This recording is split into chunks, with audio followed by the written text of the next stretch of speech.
Good morning, ladies and gentlemen. Welcome to this meeting of the Planning Application Board.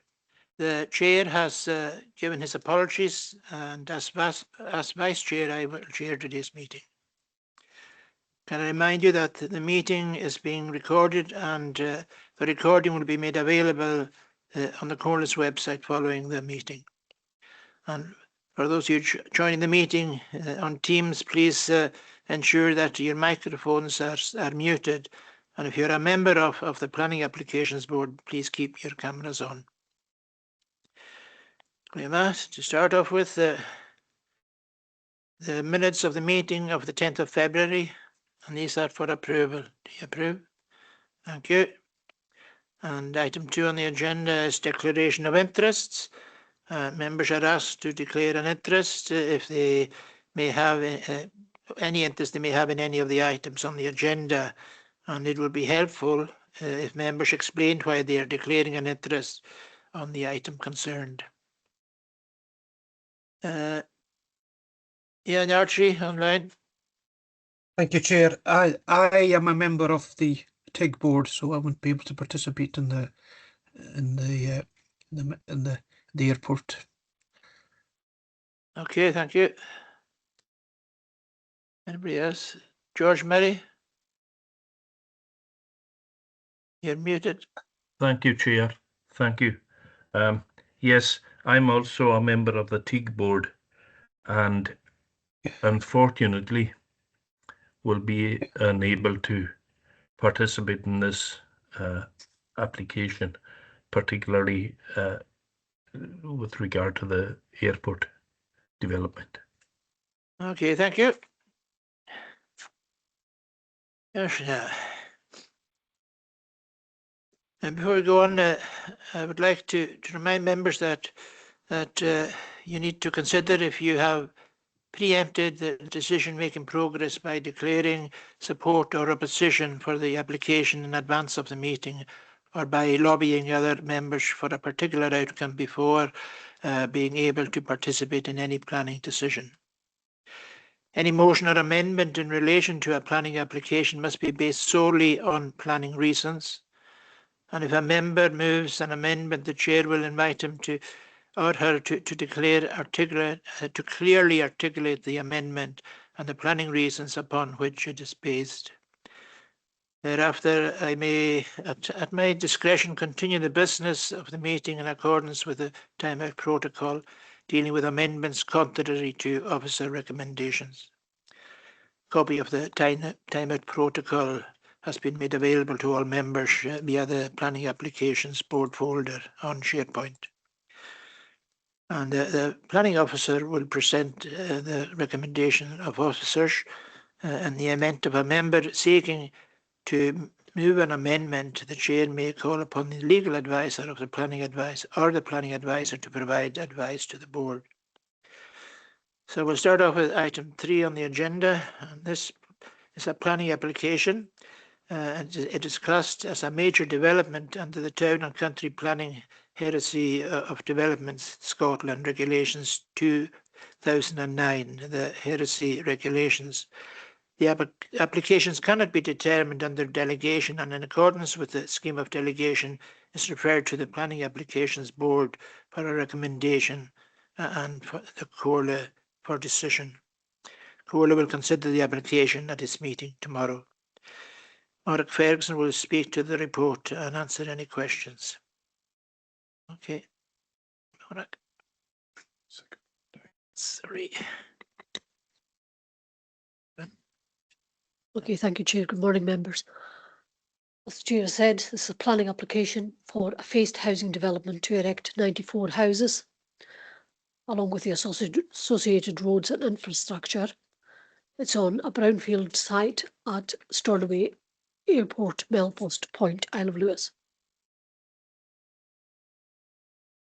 The slide provides the site location in the wider context for those less familiar with the area. So, on the top left-hand side of the slide, you can see the town of Stornoway, the Eye Peninsula Point to the right. The actual application site itself is location is indicated by the red arrow, pretty much near the centre of the screen.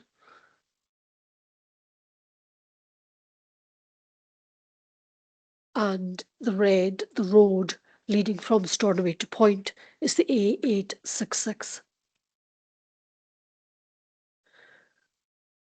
This just provides the location in a bit more detail in the context of the surrounding settlements. So in this slide, the application site is in the bottom right quarter of your screen, outlined in red. You can see the crofting townships of Melpost, Branahui, further to the east and to the north. Stornoway Airport, buildings again to the north. The Stornoway Airport main runway to the west, and then moving towards the town. On the other side of the runway, first of all, Melpost opposite Park End, and then Sandwick, Lower Sandwick, and main settlements of Sandwick before you move into the town of Stornoway. Then you can see to the north east of Stornoway, Plasterfield, further to the northeast again, Stanish.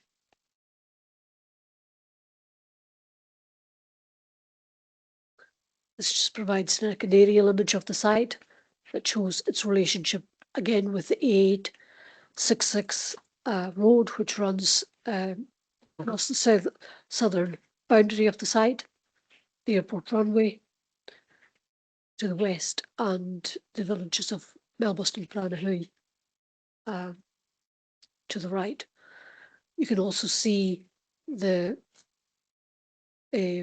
coast, and you can see in this image, because we'll refer to it later on, as this shingle bank in the southeast corner of the site, and two settlement ponds just on the inside of that ridge, along with a drainage ditch. You can see the drainage ditch runs between the runway and the proposed housing site. It's that basically a ditch that's running north to south, and that's the low point in the landform in this area. Melpost West housing, again, like on the west side of the runway, and Park End housing and Park End industrial estate in the bottom southwest corner. So the application site extends to approximately 8 hectares. The site slopes. It slopes from east to west, so it slopes away from the Branahui Road down towards the airfield, and it also slopes from the north to the south, so it slopes again towards the 866. The land is not classed as agricultural land. It is part of the former RAF Stornoway site. It's currently disused land. It's predominantly brownfield, and the remaining airfield buildings are in the process of being demolished. The surroundings of the site are the airfield, residential development, and crofting uses. A part of the site to the west and a small area to the south are within an area mapped by SEPA as being at risk of coastal flooding. The site itself is not within any area designated for the protection of habitats, species, or landscape value. These two images are just to provide, first of all, an aerial of the site. This is an aerial image that's been taken prior to the demolition of the main building on the site there. And it details the existing accesses into the site from its former use as part of the RAF complex. On the right-hand side is a slide that illustrates the proposed layout of the development. You can also see on that slide the location of the houses on the Branahui Road.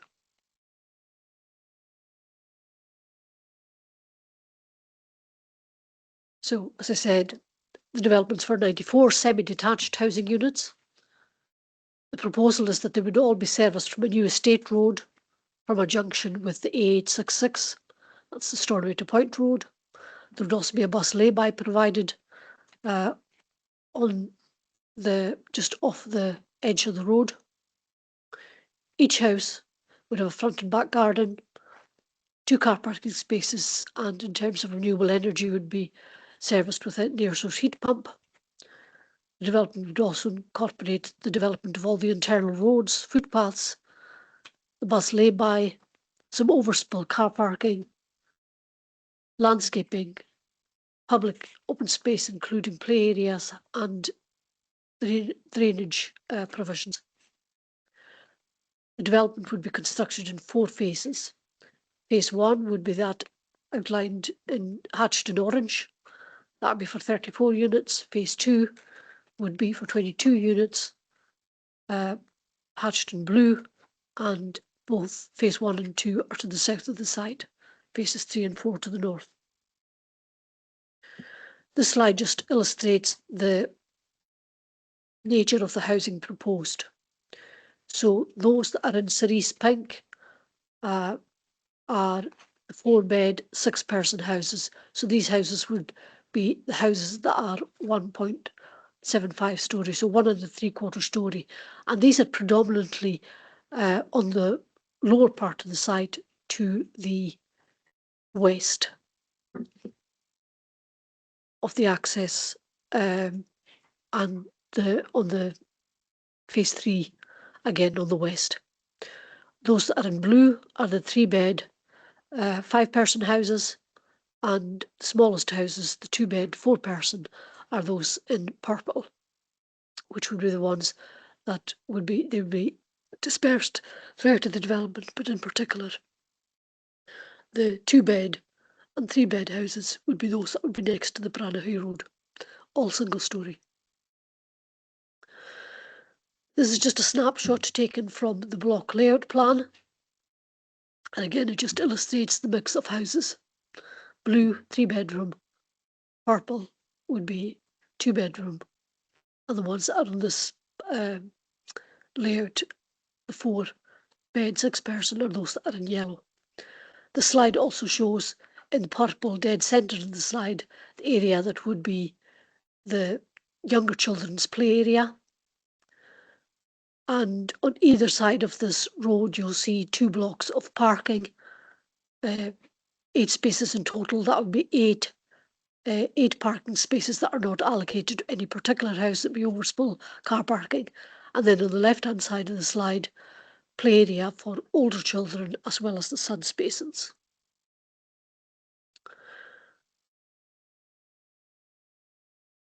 So this slide just provides an example of the house types that are proposed. So the 2-bedroom houses, single story. 3-bedroom houses, again typically single story, longer plan. And then those that would be the 4-bed, 6-person houses at 1 3/4 story. This is just a snapshot that provides a little bit more detail on the 2 proposed play areas. So the junior play park has got an area of 605 square metres, and there's an inset there of the minimum equipment that's proposed to be provided on that play area. And then on the other side, the senior play area, again a similar area, although it's in 2 sections, so you've got 618 and 590 square metres, and again the minimum equipment that's proposed would be provided within that area. Play areas are the subject of a planning condition that would require further detail to be provided as the areas are subject to detailed design. The slide just provides some of the proposals for traffic management. So on the right hand side of the slide, first of all, just an upgrade to the Branahoy sign, and focus on speed reduction, so looking at 30 mile per hour speed limit on the Branahoy Road. There will be a double bus lay-by on the north side of the road to avoid pedestrians crossing to catch or embark from a bus. Within the development itself, speed would be limited to 20 miles per hour, and the 40 mile per hour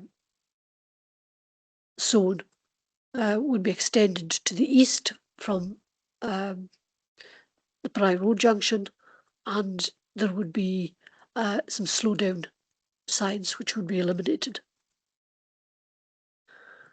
These are just some further snapshots, and on this one of relevance is that there are a number of pedestrian connection points onto the Comhairle Road and also onto the A86, and at each of these there would be chicane railings provided within the development site just as a safety barrier to avoid the risk of pedestrians or children on cycles or scooters coming out onto the public road.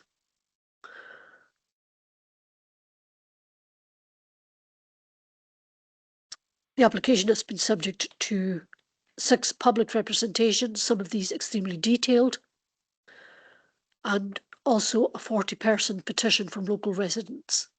There is also a detailed response from Sandvik Community Council. All these raise representations against the development. The representations are summarised in paragraph 10.1 of the report, and the text has been provided in full in appendices 4A, 4B, 4C and 4D of the report.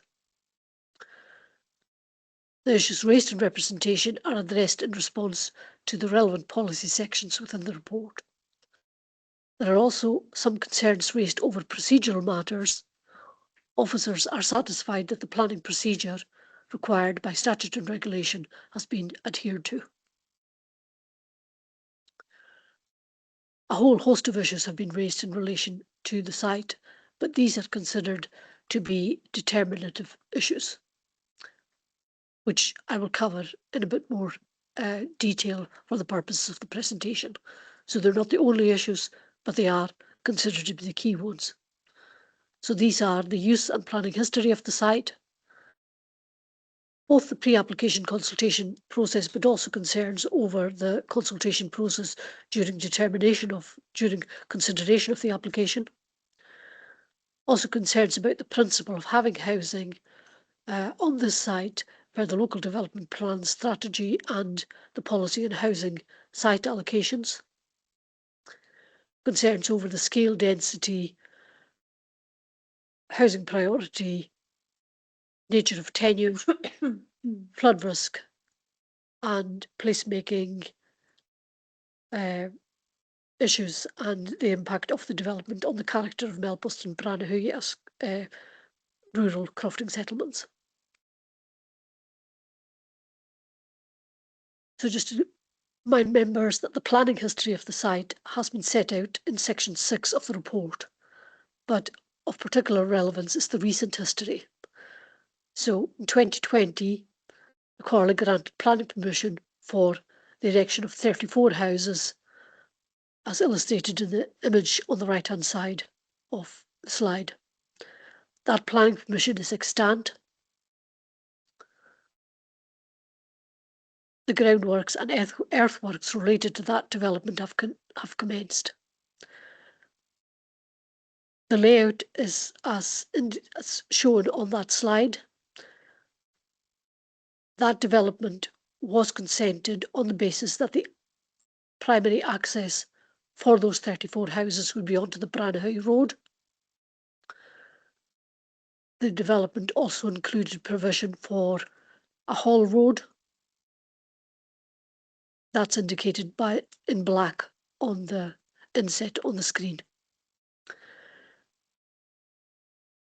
Members are advised that the developer is proposing that if the current proposal is consented, then the 34 house development previously consented would be subsumed by the current proposal.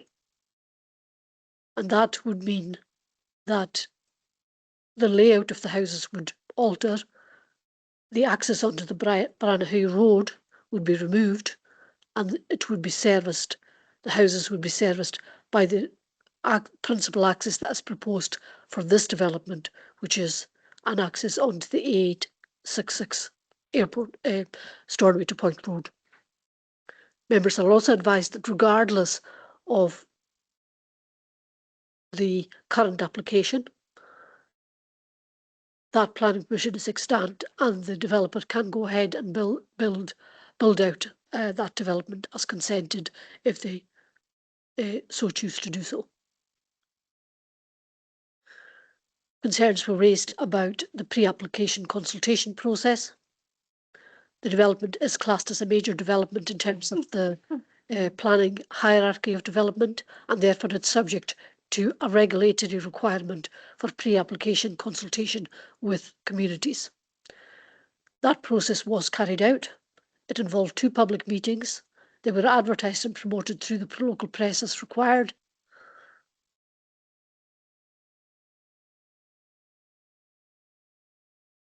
The public meetings, feedback from the public meetings also allowed provision for online feedback for those that were not able to attend or unable or perhaps wished to provide their feedback post attendance at the public meetings. The comments, the changes, any additions from that public engagement were consolidated, and they form the detail of the pre-application consultation report that was submitted as part of the planning application documents. From a regulatory perspective, the statutory requirements for pre-application consultation with communities have been met. There have also been some concerns raised about the consultation process during the consideration of the application. I can confirm that the application was neighbour notified. It was advertised in the press, and the public were invited to provide their representations. The Community Council were consulted, given that the development is a development that could have an impact on the amenity of the area of the Community Council. Following submission of an amendment to the plan, the application was subject to further neighbour notification and again advertised in the press, and those who had submitted representations given, along with the public, given the opportunity to provide any further input.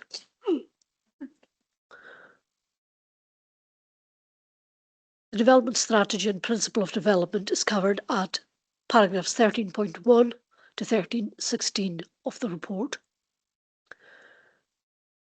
Focus of the development strategy for rural areas is on settlement pattern, the character of the area, and housing density. In this case, the site is largely brownfield. It's in a semi-derelict condition, and it is located opposite existing housing. The redevelopment of brownfield land as opposed to greenfield land is a sustainable use of land.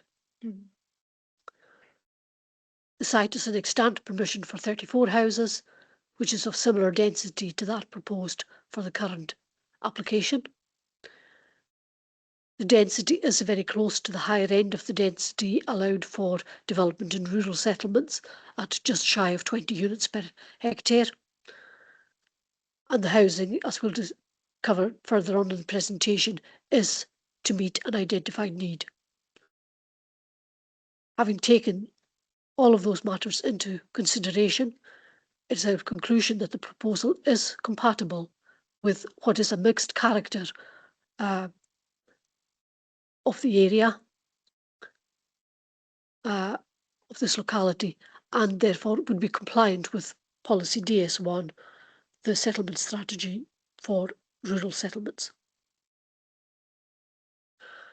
The housing policies addressed in paragraphs 13.61 to 13.102 of the report.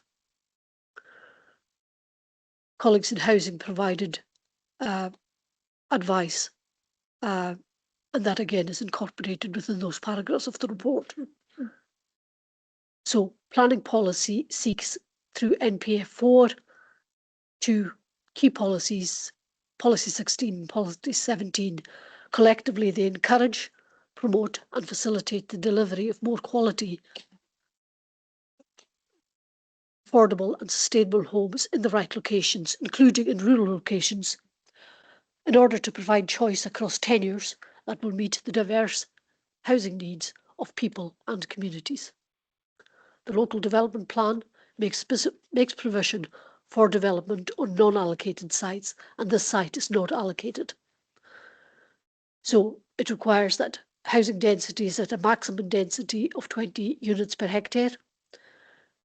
Where there are more than 8 units, that 25% of those units are affordable housing provision. And where there are 15 units or more, it requires that there is an appropriate tenure mix being sought. So as I said, it's not allocated for housing development within the current development plan. However, the housing needs and demands assessment carried out by housing colleagues identifies a specific special projects housing need, and that's been defined in the approved draft of the local housing strategy. The proposed housing is of varying tenures. It's within what's termed the urban housing market area, and it is there to meet an identified need. The developer has provided information to confirm that it is supported by an agreed timescale for build-out, as required by the policy. It's consistent with the spatial strategy for rural settlements, policy DS1, as discussed in the previous slide. We have considered its suitability in terms of local living and 20-minute neighbourhood policy, and found there to be support.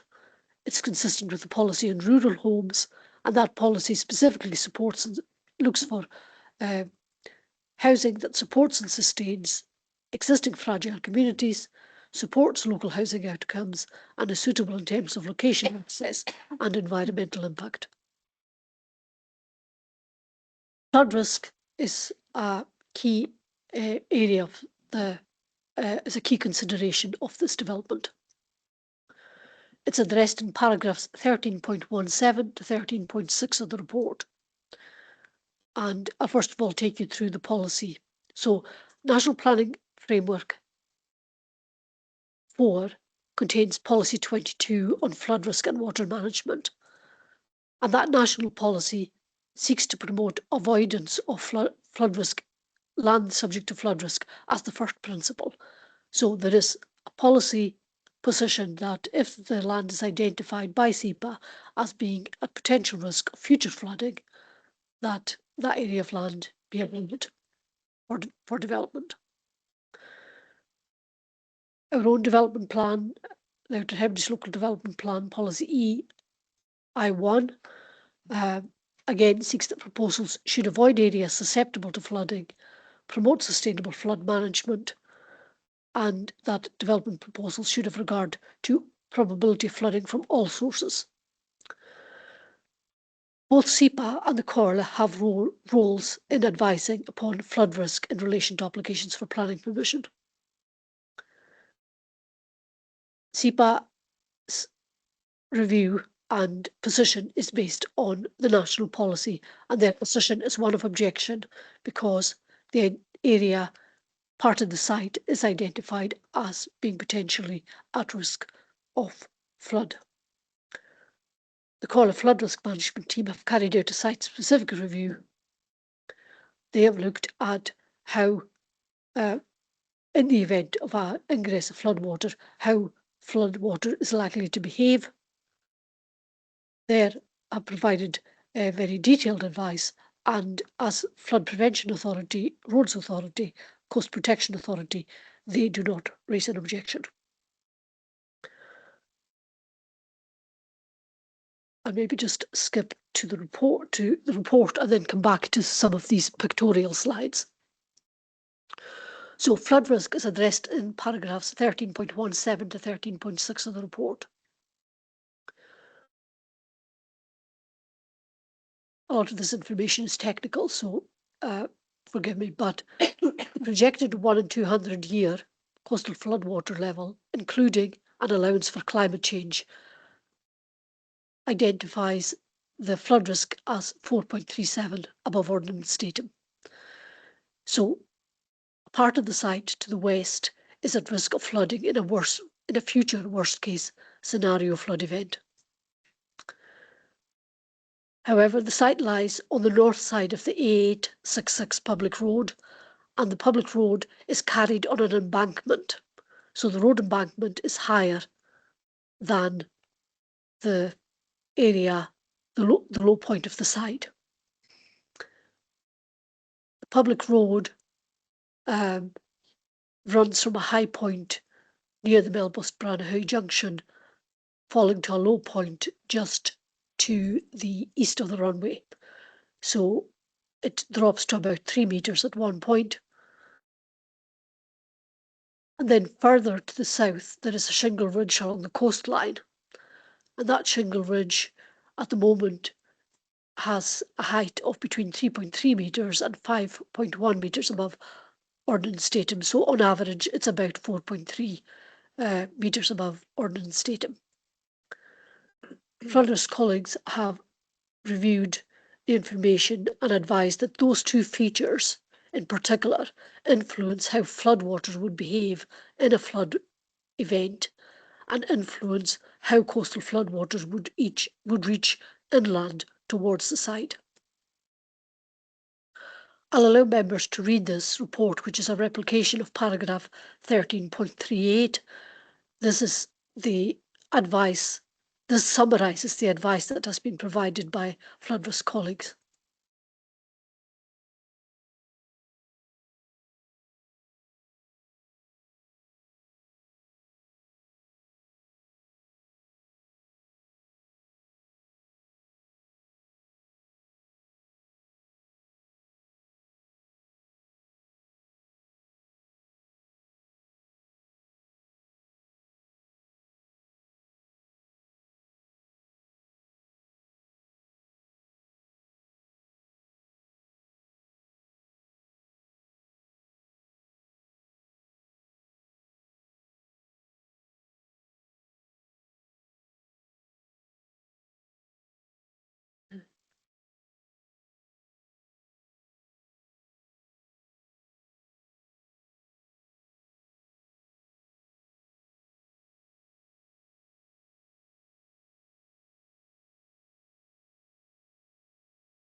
And what I'll cover, like in some of the pictorial slides, is the floodplain behind the road extends to approximately 50 hectares. And I'll just talk a little bit more about that and the location of the ridge itself.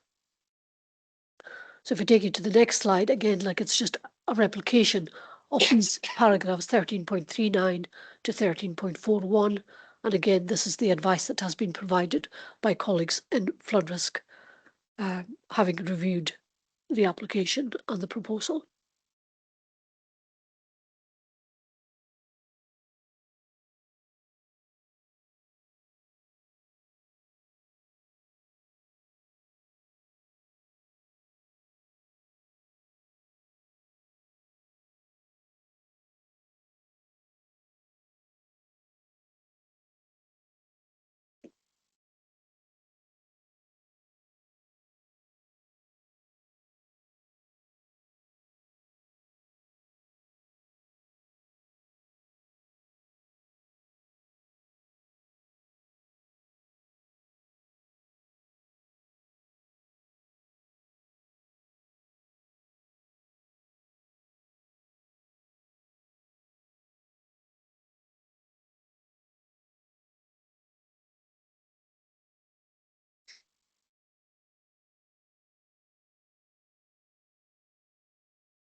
If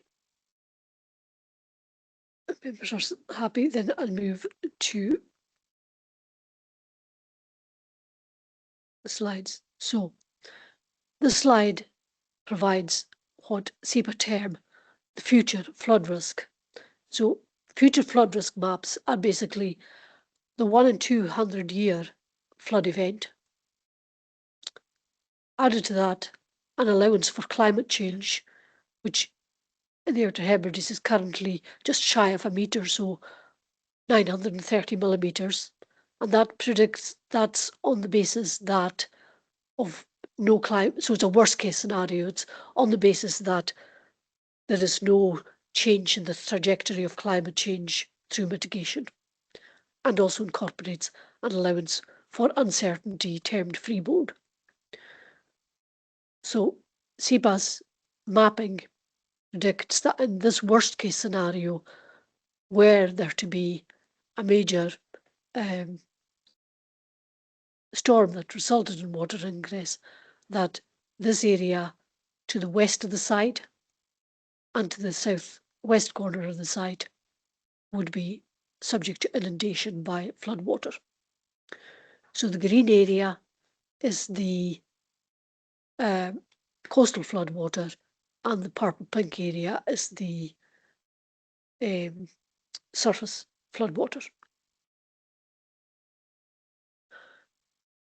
Taking that in isolation, so you can see like the site outlined in red in the center of the slide, and the areas outlined in purple here are where, in this kind of worst case scenario with increased rainfall, where water would pool. So basically this is indicative of the lowest lying areas of the ground in the vicinity.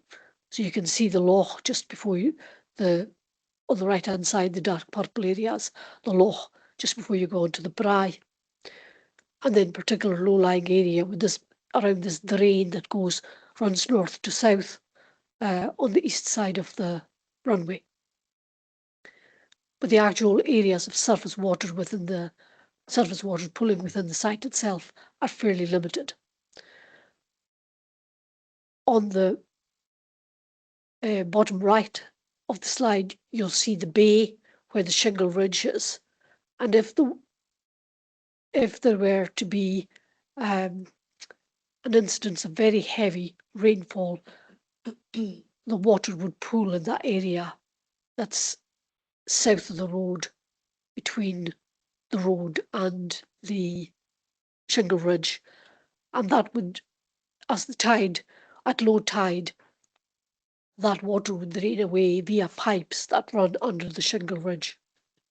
So the slide just illustrates the low points, if you like, for where surface water would pool. This next slide is taken in isolation. So this is like again the worst case scenario for a future flooding or coastal inundation. So the shingle ridge is indicated by the white arrow there. The actual application site is outlined in red, and then the extent of the floodplain that runs to 50 hectares is that indicated in green. So if you were to get a combined situation of heavy rainfall, persistent heavy rainfall, and coastal flood event, then the water coming into the development would be most likely to follow, first of all, the route of the purple, because water finds its own level, so it will always go to the lower points first. But ingress would be mitigated, first of all, by the shingle ridge, and secondly, by the road. So these two features, if you like, which are not reflected in SEPA's flood map, would affect how the water would behave.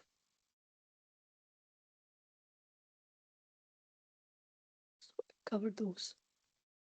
So, sorry, I'll need to take you back to this slide. So the developer has submitted their own overlay of the 10%, what they class as the 10% flood risk layer. So on the housing layout on the left-hand side of the screen, you can see that on the west side, on the northern, so that would be like phase 3 housing, there would be an area that of ground, because the ground falls away down towards the ditch that's east of the airfield. There would be an area there that is within the predicted area of flooding. And that's shown on the 10% flood risk layer taken from the SEPA mapping. So what the developer proposes to do in order to mitigate that impact is to raise that area of land. So to build it up so that it takes the footprint out of the flood risk area. So what they would propose to do, and these are 2 cross sections. So they would basically, at the one at the top is the most extreme situation. So the area shaded in blue, or within the cross section, is the land that would be upfilled to raise the level, so that all houses and the road would be out with the area of flood risk. And it's just a different cross section at the bottom. But that is their proposal. In addition, in order to reduce the vulnerability of the site, given that the proposed primary access is now out onto the A866, which is below, which in a flood event would be below the flood level, their proposal is that there is an emergency egress, and that is indicated in the slide at the left-hand side, or the image on the left-hand side. So that would be a surfaced 3.7 metre wide access. It would be gated but available to be opened. And there would be phased provision as each phase of the development was provided. So these would not be permanent access, they would be temporary, phased and controlled again. So they're not for regular use, but providing additional resilience in the event of a flood event. So having taken advice of flood risk colleagues, our conclusion is the site would be unlikely to experience the flooding predicted by the mapping, on account of the controlling effect of the repaired shingle bank and the existing road embankment on the rate of floodwater ingress. The land raising proposed would ensure that the site itself, so the housing and the access within the site, would not be at risk of flooding. Further, there's a fairly limited area of land raising required relative to the extensive area of the floodplain. So you've got 50 hectares of floodplain. Land raising a small percentage of that is such that that would not have any discernible loss of floodplain overall. So in essence, the floodwaters would not be displaced to cause flooding elsewhere, including on the runway. It's acknowledged that the principal access would join the public road at a point where there could be a risk of flooding in a 102-year event, in the worst case climate scenario, but that vulnerability is reduced by the provision of a route of egress onto higher ground in such an event.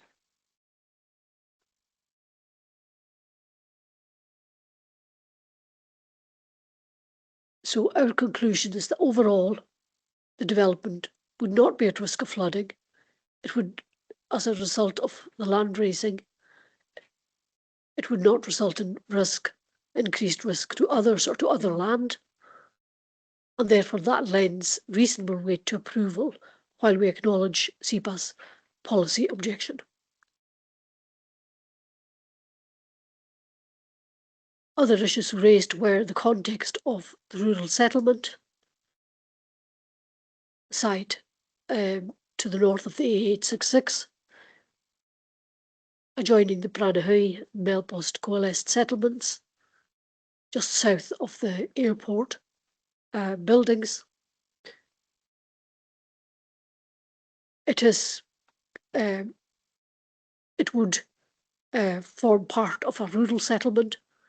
The boundary of the town of Stornoway basically runs along the Melpost Park End housing. We've talked about density, but that is the extent of the site in context. And I've said before, the character of this settlement is not wholly rural. It is a mixed character. It is a mixed character, and it is relevant that the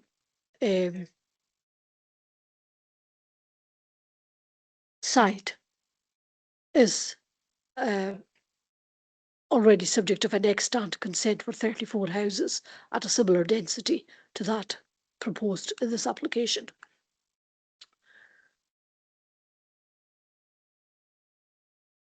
There were extensive representations in relation to placemaking, including a piece of work that was commissioned by those in opposition to the development undertaken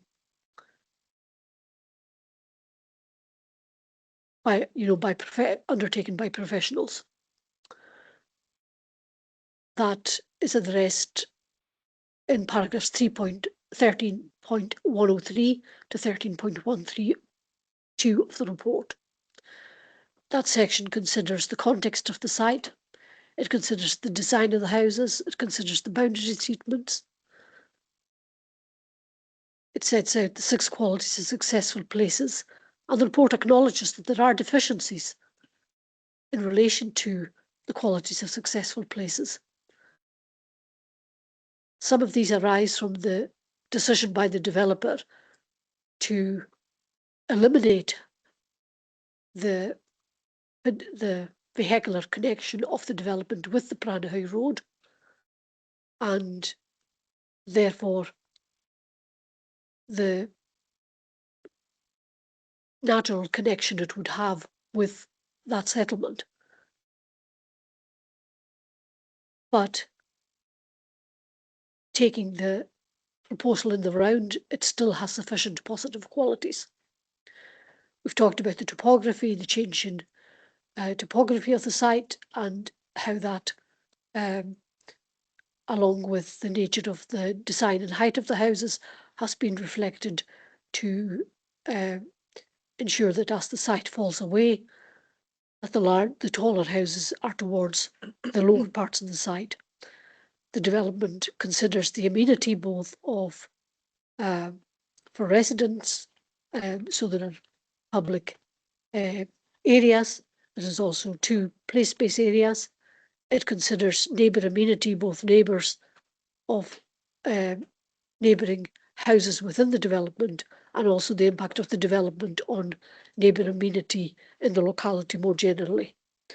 It also addresses connectivity with the local area, and there are a number of pedestrian paths proposed that would connect with the Branahui Road, also with the A866, connection to bus stop, allowing sustainable travel options into the town of Stornoway and out to Point, looks at local living and 20-minute neighbourhoods.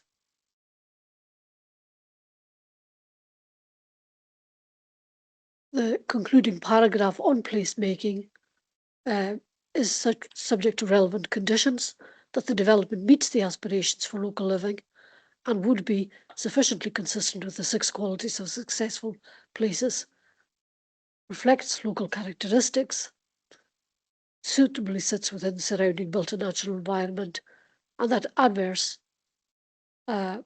impacts on residential amenity are avoided. Acceptable provision is made for amenity and play space, and that it would be sufficiently in line with the aims of NPF policies 14, 15 and 21 and the local development plan policies of PD1 and PD5. I'll just hand over to Helen to take you through some of the images of the site.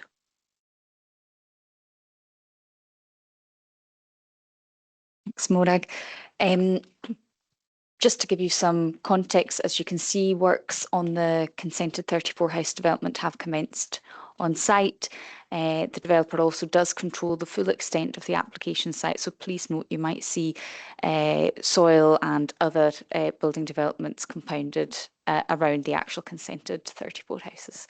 So this is taken from the A866, looking up the consented Hall Road, which would also be the location of the proposed main access into the development site under consideration.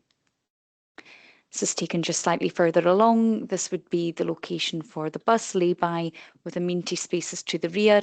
You can see some excavation and also that the ground rises up towards the Branagh Road and the existing Branagh housing behind that. This is taken from the bottom of the Branagh junction. You can see the existing houses straight in front of you there on the Branagh Road. Also to the far right is where housing continues along the Bry Road. You can see the current 60-mile-an-hour limit heading back towards the main settlement of Stornoway that's proposed to be moved further to the west, and also the excavations ongoing on the 34 house site development. Just a wee zoom in on that same image so you can see the level changes a bit more clearly. If anyone knows the site, you can see the old squash court for context, all sitting below the main levels of the Branagh Village Road.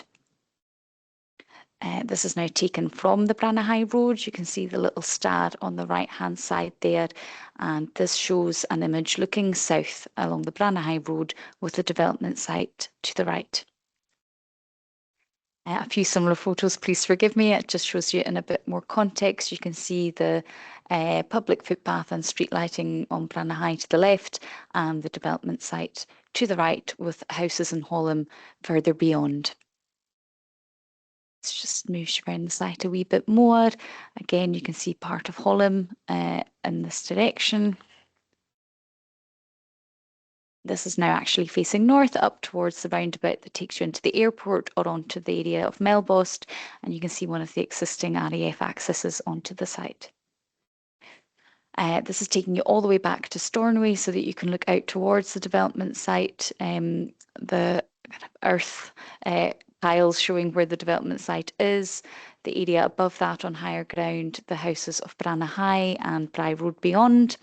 And central to that, although very low, is the main Stornoway airport runway.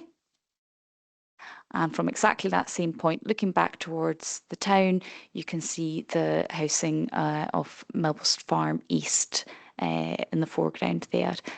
So just to give you a wee bit of context of the area.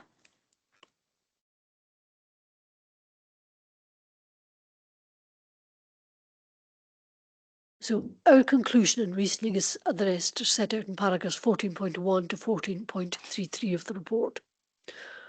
The report sets out an appraisal of all the planning issues. The application was subject to minor iterative changes in response to feedback received both in representation and from consultees.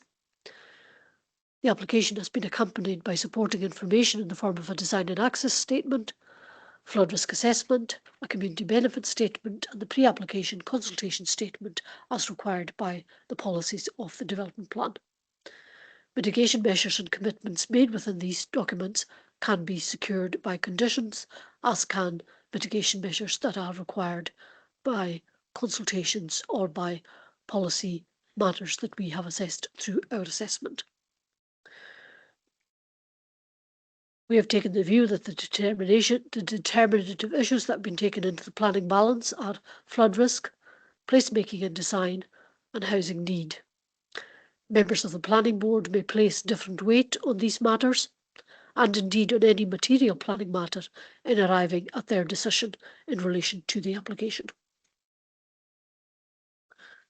In conclusion, planning applications required to be determined in accordance with the provisions of the Statutory Development Plan, which in our case is National Planning Framework 4 and the Outer Hebrides Local Development Plan of 2018, unless material planning considerations indicate otherwise.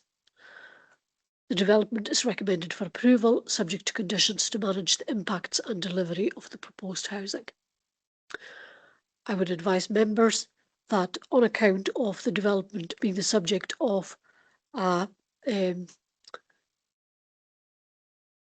objection from SEPA on flood risk grounds, that there is a requirement to notify that should the Comhairle be minded to approve the development contrary to the objection of SEPA, that it is necessary under planning procedure to notify the development to Scottish ministers. Upon receipt of that notification, Scottish ministers have 28 days or such longer period as they may request to decide whether they wish to call in the application for their own assessment and determination. If they do so, then they would appoint a reporter who would provide an assessment and recommendation to ministers. If they choose not to call in the application in, the application would be returned to the Comhairle for its determination. Happy to take any questions. Thank you, Chair. Thank you, Morag, and your team for that fantastic, the fantastic amount of work you put into this report and the concise and the information involved. Does anybody have any questions or observations to make with it? Thank you, Chair. Thank you, Morag, for that very comprehensive report and the huge amount of work that has been put into that report. For me, anyway, it's addressed all the concerns that I've had about this planning application.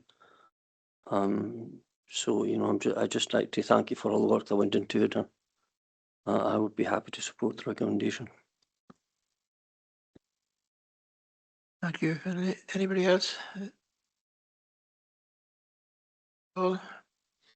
Thanks, Chair. It's just to ask Morag, do you know how much height do they have to add to mitigate that flood area? What's the height that they're having to lift the ground? I can't remember. I think it was in, but I can't remember. It was.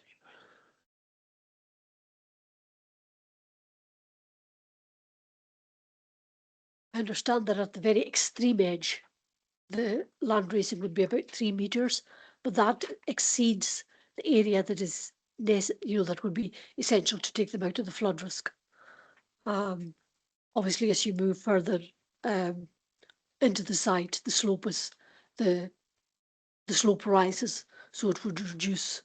The area, the extent of the land raising will reduce as you move further into the site. George Murray online. Thank you, Mr. Chairman. I'm seeking guidance here. I have a vested interest, given that I am a member of the TIG board. That, however,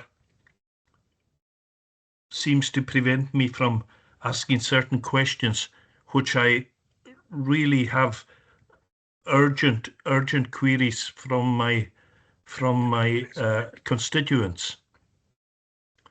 A number of them, and if necessary, I would resign from the TIG board in order to address these questions, very real questions from my constituents. I seek guidance on that, please. Yeah, Tim, can you come in on that, please?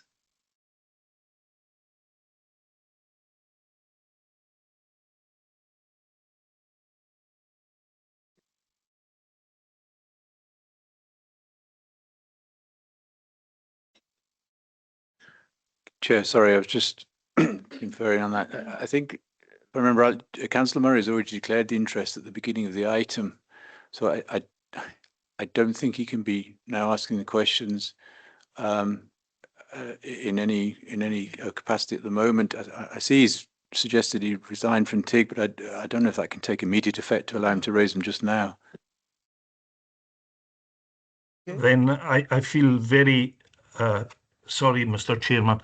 I feel very disappointed that I cannot raise significant from the villagers of Melbus, Branaghy and Bry Road in relation to this matter. I feel stymied. I'm sorry, but that's the situation that we find ourselves in when we are onto these boards. If you declare an interest, you're no longer able to take part in the debate. Thank you. In that Any case, yes, in that case, please, Mr. Chairman, if you'd indulge me, I would like to speak to the Comhairle tomorrow on this matter, and if I could be legally allowed to do so without declaring an interest, and if so, you can speak to the legal people about that after this meeting. Thank you very much. You're welcome.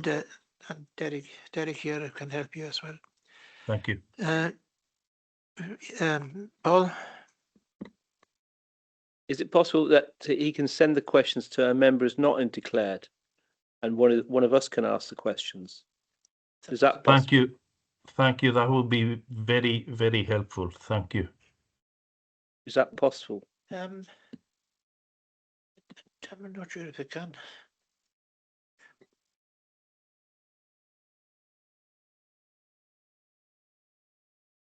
He could do that. Sorry, the councillor could do that. I think the cleaner approach might be to do what he suggested previously, is take advice after this meeting, in advance of the Comhairle meeting tomorrow. Yeah. Okay, thank you. Any other questions or observations? Yeah. Thanks, Chair, and thank you, Morag and Helen, for the presentation. I too are looking over everything. And due to the in-depth way you've presented everything, I'm quite happy with the proposal. There was one or two items, but you put my mind at rest, and I'm quite happy to go with your proposal. Thank you. Thank you.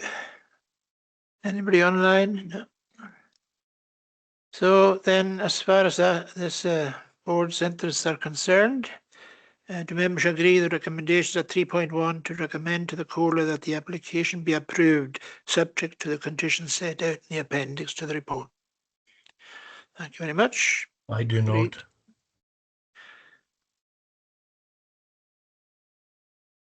Okay.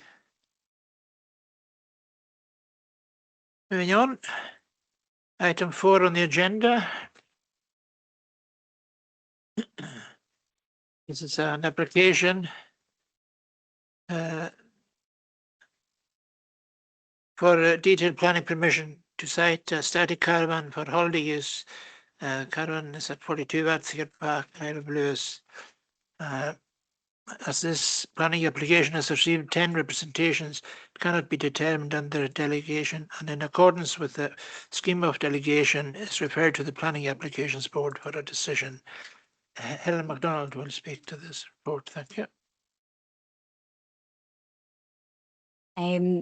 Yes, it's a planning application that we've received for the change of use of land to site a static caravan for holiday use. Members will note that this element has actually already been undertaken in part, and the caravan is on site.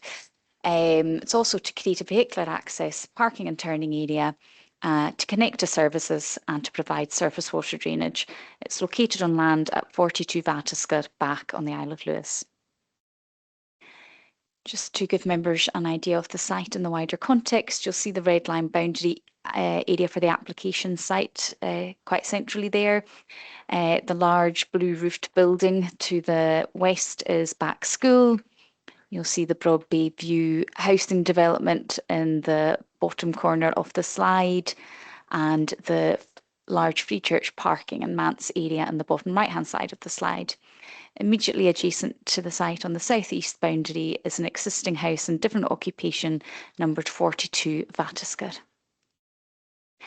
As noted, the proposal is partially retrospective for the change of use of land to site a static caravan for holiday use, including vehicular access, parking area and other ancillary works. The application site is quite small at 900 square metres, just below that of a standard view. While the caravan has been sited, the site is part of a wider croft which appears to be used for grazing under the same tenancy. The surrounding areas are other parcels of agricultural land, residential uses and agricultural uses, with the local school located across the road to the northwest. The site is not within any area designated for habitat or landscape value. This is a site plan showing the proposed development. You can see the access route and parking towards the roadside, the caravan set further back, close in line with number 42 Vatiscar and its outbuilding. Hopefully you can also decipher on the plan there proposed landscaping which sits in line with the end of the caravan as it faces towards the road, and also tight along the boundary with number 42 Vatiscar. Please also note that this caravan location is not where the caravan is currently sited, so when you see photos of the site, the caravan is currently in a different location, which I'll describe as we go through the presentation. This is some elevation and cross-sectional details to help you get an understanding of the context of the caravan and the adjacent property. The top right-hand side elevation, you can see that there are 3 windows on that side of the caravan, as well as a bay window at the end, and you can also see the proposed planting and protective fencing to ensure the planting would establish. This is along the boundary with number 42 Vatiscar. The central part of the slide shows a cross-section through the caravan, the boundary, and an indicative position of the house at number 42 Vatiscar to show how the 2 units might interact. Of note in relation to the caravan, as you can see, a proposal to excavate a small amount of land to drop the caravan chassis and minimise its height on site. The wall-to-wall distance between the caravan unit and the house would be 14 metres. Again, when you see photos, it will appear much closer as it currently is closer on site. But if members are minded to approve, this would be the proposed siting of the unit. And the bottom slide there shows the planting that would face towards the public road to try and screen the unit and associated external area. Just some photos of the site. You can see the caravan currently located much closer to the road in the left-hand side of the slide there. You can see the outbuilding and house at number 42 with the wee van tucked in between the 2 of them, so you can get an idea of which is the outbuilding, which is the house. Further along in the slide, you can see housing and the Free Church, which are on the main road. Just stepping back from School Road, you can see the current position of the caravan. This would be pushed further back from the road and further away from the boundary with number 42 Vatiscar. This is the next nearest property on the same side of the road at number 39, I believe. It is the next adjacent house, some 30 metres away. And again, on the main School Road, looking towards the current siting of the caravan, which would move more centrally to that image if it were at the current proposed site in the application. And again, looking back towards the main road, the caravan on the left, that would be moving further back in towards the site. Number 42 is not clearly visible behind the caravan at this point. 10 representations were received which raised matters that can be summarised as follows. I'll take you through them quickly. Concerns over non-conformance, conformity with policies DS1, policy PD1 and policy MBH1 within our local development plan.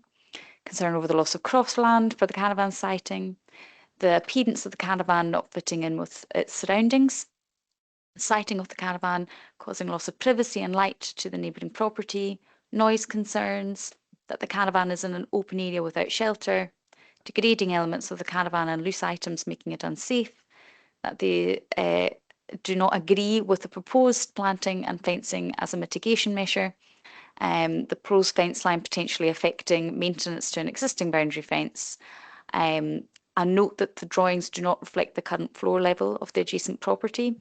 I would note that we have been to site and reviewed that, and the section does give a sufficiently clear comparable level difference between the 2 properties. The site is quite level. There is no significant level difference between the proposal site and the existing house at number 42. And also note that there is a drain in the area of the development site, and obviously concern over that being impacted upon. All these have been considered through the assessment in the report, and the key planning issues that came out of the assessment were the principle of the development, any implications in relation to placemaking and design, the Outer Hebrides Local Development Plan Caravan Policy and associated guidance, impacts on landscape and visual amenity, and residential amenity impacts. The report sets out an appraisal of the planning issues. The application was subject to minor and iterative changes in response to feedback from both representation and the planning section themselves. As proposed and conditioned, it is considered the development complies with the necessary policy elements of the plan. Mitigation measures, details and submissions can be secured by conditions. Planning applications require to be determined in accordance with the provisions of the statutory development plan unless material planning considerations indicate otherwise. This development is recommended for approval subject to conditions to manage the impacts and duration of consent for the siting of the caravan as proposed. I'll just take you back so you can see the context of the site, and I'm happy to take any questions, Chair. Thank you, Helen. Any observation, Finlay? Thank you, Chair. Thank you, Helen, for that report. I've actually seen this caravan. It's just an observation, really. I wish people would apply for planning before they just plonk a caravan or whatever in the middle of a field and then decide to apply for planning. It would make things far easier. I know that that's not probably nothing to do with us, but I don't know why people do that, and I don't know if there's anything we can do about that. The other observation I have is it doesn't, as far as I'm concerned, it doesn't fit in with anything that's round about it there. It sticks out like a sore thumb at the moment, possibly because of the way it's quite high and it's in a kind of an awkward place. Perhaps maybe when it's sitting where it should do, well, hopefully will be for the guy, it might not be so bad, but at the moment it certainly doesn't fit in with any other housing round about it. And again, you know, go back to why, I mean, the caravan's already there. And also, I believe I was reading through this, that there's planning permission for a site down at the other end of the croft for I think it's a barn or something, I'm not sure. I don't know if that would have been an option, or maybe that would have faced the same representation. I'm not sure, but it's just observations, really. Thank you.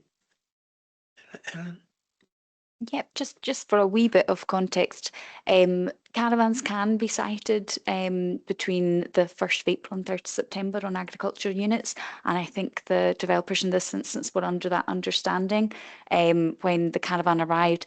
Not ideal with static caravans, they're not as easy to remove, obviously, once you've utilised your permitted development options. In relation to your view on the context, that's obviously a key element of the assessment, so please feel free to ensure that you're satisfied that it would be acceptable as proposed, not as currently cited, obviously. The developer has been aware of that from the planning services assessment. That particular position would not be acceptable where it's currently sitting. But obviously it's for members to determine whether they think the application as proposed would be acceptable or otherwise. The alternative site's not something we can consider in this situation, just what the applicant's proposed. Can we ensure that he does site the caravan in the place that is proposed? And if he doesn't, what happens then?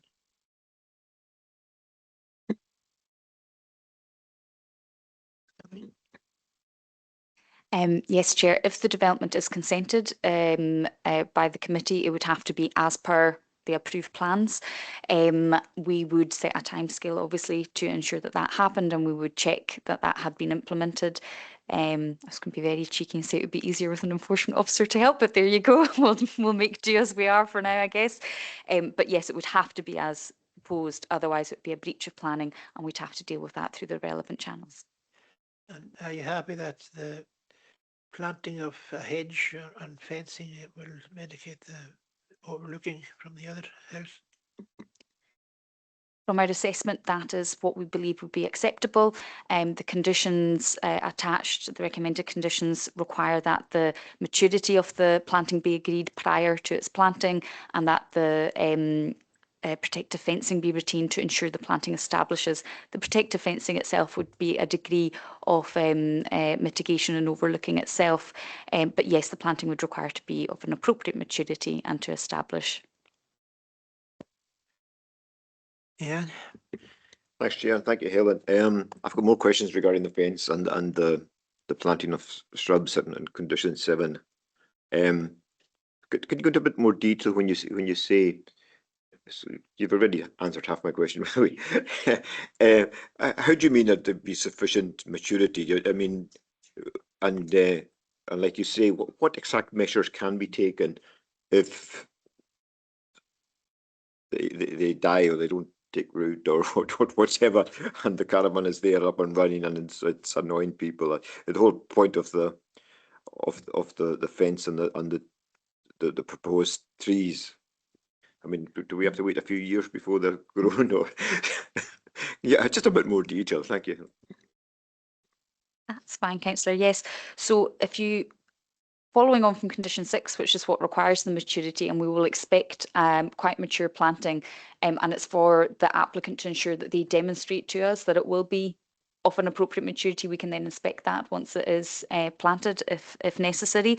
So we do it for larger scale housing schemes. You'll have seen there might be a variety of younger planting that will take longer to establish, but we also require much more mature planting, be it trees or bushes, to in order that ensure that any smaller planting has some shelter to take hold and that the impact of it's more immediate, which is what's considered necessary in this instance.